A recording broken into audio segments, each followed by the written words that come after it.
Hello दोस्तों, आपका स्वागत है आपके अपने चैनल टॉप सर में। दोस्तों आज हम आप लोग के लिए फिजिक्स के इम्पोर्टेंट क्वेश्चन लाए हुए हैं। आपसे रिक्वेस्ट है कि वीडियो अंत तक देखिएगा, क्योंकि इस वीडियो में वही क्वेश्चन हम लाए हैं जो आपके एग्जाम में बार बार करते हैं।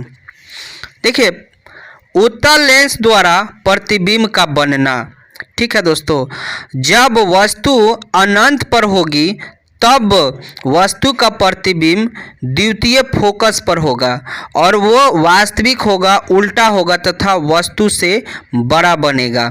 ठीक है, ये पहला पॉइंट आपको याद रखना होगा। आपको पूछ देगा कि जब वस्तु अनंत पर होगी तब उसका प्रतिबिंब कहाँ होगा, तो ये आप जवाब दे पाएंगे। दूसरा का पॉइंट है कि जब वस्तु लेंस की फोकस दूरी के 2 गुना दूरी से अधिक दूर पर स्थित हो तब वस्तु का प्रतिबिंब द्वितीय फोकस दूरी की 2 दुगुना द्वितीय फोकस की दूरी के बीच उल्टा वास्तविक तथा वस्तु से बड़ा बनेगा, छोटा बनेगा। ठीक है ना, वस्तु से छोटा बनेगा। तीसरा का पॉइंट है, जब वस्तु 2 गुना फोकस दूरी पर स्थित होगा तब वस्तु का प्रतिबिंब दर्पण के दुगनी फोकस दूरी पर दूरी उल्टा और वास्तविक तथा वस्तु के बराबर आकार बनेगी। ठीक, चलिए अगला जो क्वेश्चन है, जब वस्तु फोकस दूरी तथा दोगुना फोकस दूरी के बीच स्थित होगा तब प्रतिबिंब दुगनी जो है द्वितीय फोकस दूरी से दूर वास्तविक बनेगा और उल्टा तथा वस्तु से बड़ा बनेगा।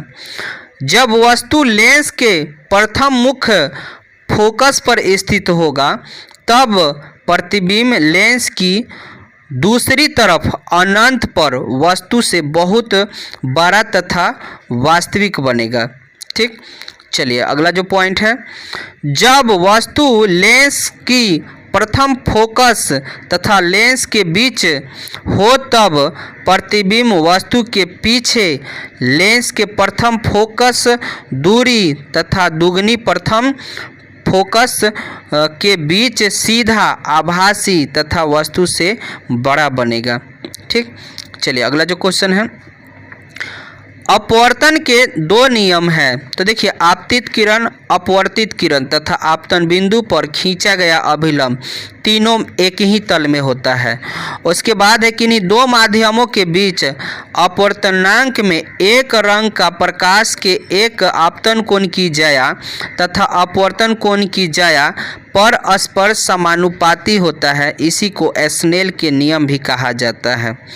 ठीक है, चलिए अगला जो है पॉइंट, निरपेक्ष अपवर्तनांक। तो निर्वात के सापेक्ष किसी माध्यम की अपवर्तनांक को निरपेक्ष अपवर्तनांक कहलाता है।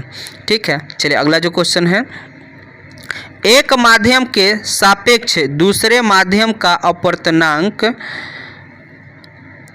1n2 से प्रदर्शित किया जाता है। ठीक, अगला जो है, जब प्रकाश किरणें विरल माध्यम से सघन माध्यम में जाती है तो अभिलंब की ओर झुक जाती है।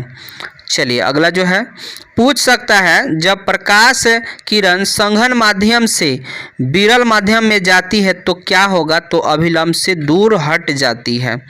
चलिए ये पूछेगा आपसे, क्रांति कोण में अपवर्तित किरण समकोण के बराबर होता है। ठीक है, चलिए अगला जो पॉइंट है, क्रांति कोण तभी संभव है जब प्रकाश किरण सघन माध्यम से विरल माध्यम में जा रही हो।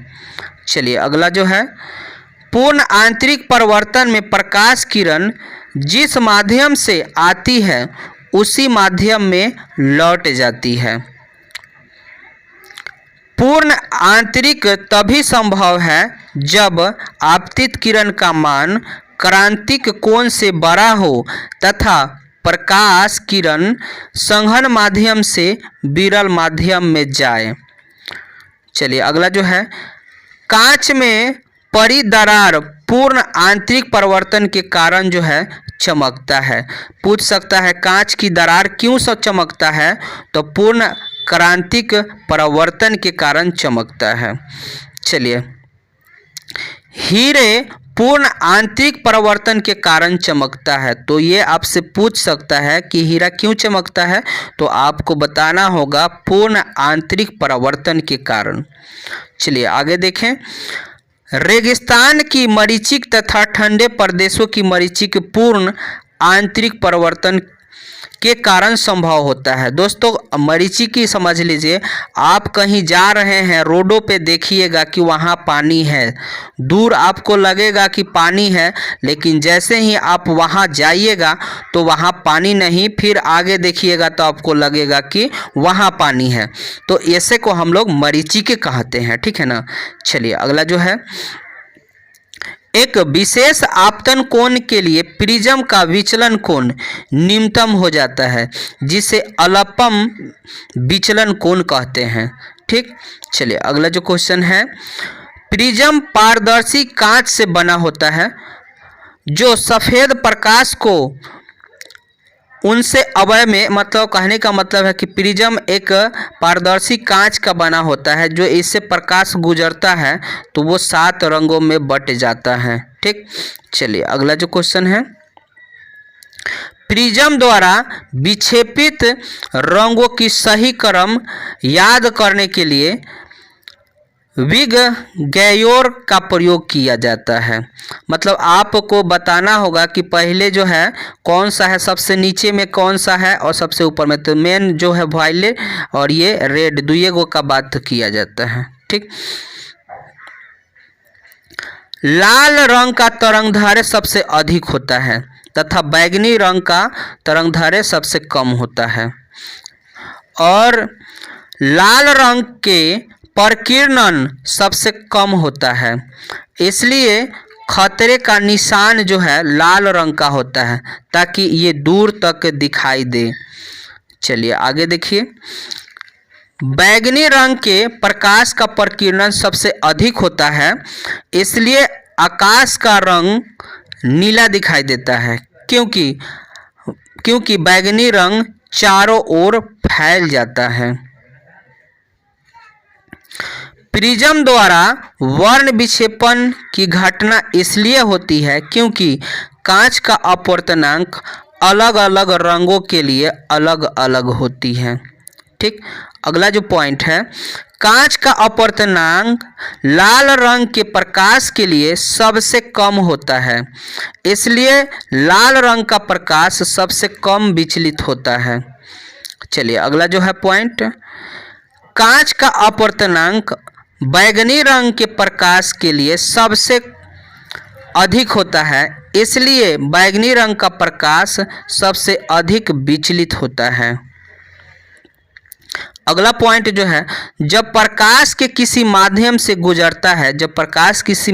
गुजरता है जिसमें बहुत सारे छोटे छोटे कण उपस्थित रहते हैं, जैसे में हवा, तो प्रकाश उन कणों से टकराकर सभी दिशाओं में फैल जाती है। यह क्रिया प्रकीर्णन कहलाता है। चलिए अगला जो क्वेश्चन है, प्रकीर्णन के कारण ही सूर्योदय तथा सूर्यास्त के समय सूर्य जो है लाल दिखाई देता है। चलिए अगला जो है पॉइंट, इंद्रधनुष भी एक प्रकार का प्रिज्म है जो प्रकृति द्वारा बनाया जाता है। लेंस 2 दर्पणों के मिलकर बनाए जाते हैं। चलिए, लेंस की क्षमता डायोप्टर में मापी जाती है। चलिए अगला जो है पॉइंट, लेंस में 2 फोकस दूरियां होती है। पहली फोकस दूरी को प्रथम फोकस कहते हैं तथा दूसरी फोकस दूरी को द्वितीय फोकस कहते हैं। उत्तल लेंस अभिसारी लेंस होता है, जबकि अवतल लेंस अपसारी होता है। ये उत्तल लेंस अभिसारी होता है और अवतल जो है अपसारी होता है। इसको तो हम लोग देख चुके थे। अवतल लेंस द्वारा प्रतिबिंब का बनना, वस्तु लेंस की बात है, वस्तु की किसी भी स्थिर स्थिति के लिए प्रतिबिंब प्रथम मुख्य फोकस तथा लेंस के बीच आभासी सीधा तथा वस्तु से छोटा बनेगा।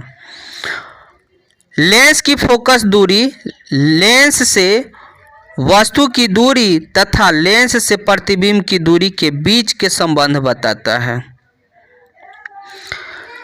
लेंस की रेखीय आवर्धन भी दर्पण के रेखीय आवर्धन के समान होती है। लेंस द्वारा प्रकाश किरण को मोड़ने की शक्ति को लेंस की क्षमता कहते हैं। जो लेंस जितना अधिक प्रकाश मोड़ता है उसकी क्षमता उतनी ही अधिक होती है। घड़ीसाज घड़ी बनाने के लिए उत्तल लेंस का प्रयोग करता है। आँख कान जांच करने के लिए एक डॉक्टर उत्तल लेंस का उपयोग करते हैं। सूक्ष्मदर्शी, दूरदर्शी तथा कैमरे में उत्तल लेंस का उपयोग किया जाता है। निकट दृष्टि दोष में अवतल लेंस के चश्मे का उपयोग किया जाता है। अवतल लेंस निकट दृष्टि दोष में। दूर दृष्टि दोष में उत्तल लेंस के चश्मे का उपयोग किया जाता है। मनुष्य की आँख का लेंस उत्तल लेंस होता है। नेत्र में प्रकाश किरण कॉर्निया से होकर प्रवेश करती है। मानव नेत्र में पुतली का कार्य प्रकाश का मात्रा को नियंत्रण करना होता है। नेत्र लेंस का अपवर्तनांक लगभग 1.44 होता है। मानव नेत्र में वस्तु का प्रतिबिंब रेटिना पर बनता है। रेटिना के जिस बिंदु पर बना प्रतिबिंब स्पष्ट दिखाई देता है जिसे पीत बिंदु कहते हैं। रेटिना के जिस बिंदु पर बना प्रतिबिंब दिखाई नहीं देता है उसे अंध बिंदु कहते हैं। मानव नेत्र के लेंस में अपनी फोकस दूरी बदलने की क्षमता होती है जिसे समंजन क्षमता कहते हैं। मानव नेत्र का दृष्टि विस्तार 25 सेंटीमीटर से अनंत तक फैली हुई है। मानव नेत्र के लिए स्पष्ट दृष्टि की न्यूनतम दूरी 25 सेंटीमीटर होती है। मानव नेत्र के लिए स्पष्ट दृष्टि की अधिकतम दूरी अनंत होती है। मानव नेत्र में दंडाकार तथा शंक्वाकार कोशिकाएं पाई जाती है। दंडाकार कोशिकाएं प्रकाश की तीव्रता बनाने के लिए होती है तथा शंकुकार जो है कोशिकीय प्रकाश की रंगों को पहचान करने के लिए होती है। जिन लोगों को वर्णधाता होती है उनकी आंखों में शंक्वाकार कोशिकीय कम होती है, इसलिए वह रंगों की पहचान नहीं कर पाते हैं। उल्लू की आंखों में दंडाकार कोशिकाएं अधिक पाई जाती है, इसलिए उन्हें रात को भी आसानी से दिखाई देता है। मानव नेत्र में उत्पन्न दृष्टि दोष मुख्य कारण नेत्र की समंजन क्षमता कमजोर होना होता है। निकट दृष्टि दोष में दूर की वस्तु नहीं दिखाई देती है। निकट दृष्टि दोष मुख्यतः नेत्र लेंस तथा रेटिना के बीच की दूरी बढ़ जाने की वजह से होता है। निकट दृष्टि दोष के निवारण के लिए अवतल लेंस का चश्मे का उपयोग किया जाता है। दूर दृष्टि दोष में निकट की वस्तु नहीं दिखाई देती है। दूर दृष्टि दोष मुख्य कारण नेत्र लेंस तथा रेटिना के बीच की दूरी कम हो जाती है। दूरदृष्टि दोष निवारण के लिए उत्तल लेंस के चश्मे का उपयोग किया जाता है। जरा दृष्टि दोष भी उत्तल लेंस के समान निकट की वस्तु नहीं देख पाती है। इसमें दोस्तों निकट या दूर जरा दृष्टि में दोनों की बात होती है।